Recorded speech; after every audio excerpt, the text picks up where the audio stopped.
চাই, অনেক রাজনৈতিক নেতা বলে থাকেন যে ভারতের সাথে বন্ধুত্ব করা ছাড়া নাকি ক্ষমতায় যাওয়া যায় না, কিংবা ক্ষমতায় গেলেও টিকে থাকা যায় না।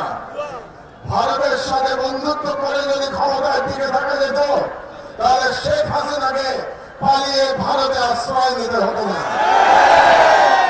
আমি ওই সমস্ত রাজনীতিবিদদের বলে দিতে চাই, এই ওসমান হাদির বাংলাদেশে ভারতের দলই করে কোন রাজনৈতিক দল ক্ষমতায় যেতেও পারবে না, ক্ষমতায় টিকে রাখতেও পারবে না।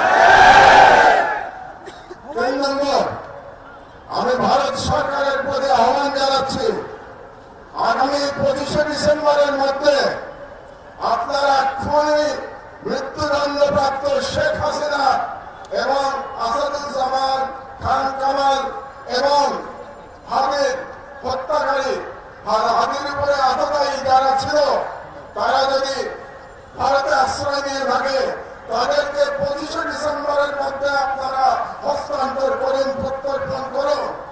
তাহলে আমি হাদির রক্তের কসম দিয়ে বলছি, বাংলাদেশের প্রতিটি ভারতীয় প্রতিষ্ঠানের বিরুদ্ধে আমরা প্রতিরোধ সংগ্রাম করব।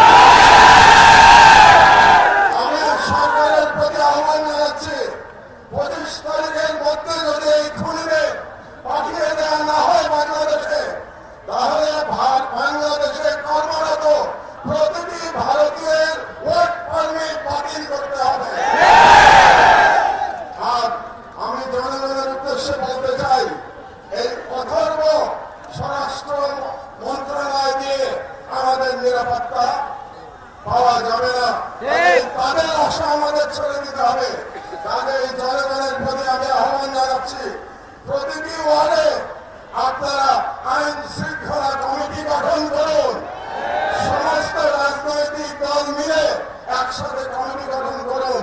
তাদের দায়িত্ব হবে ফাঁসিবাদী এবং ফাঁসিবাদী দোষরদের চিহ্নিত করে তাদেরকে আইনের হাতে সোপর্দ করা।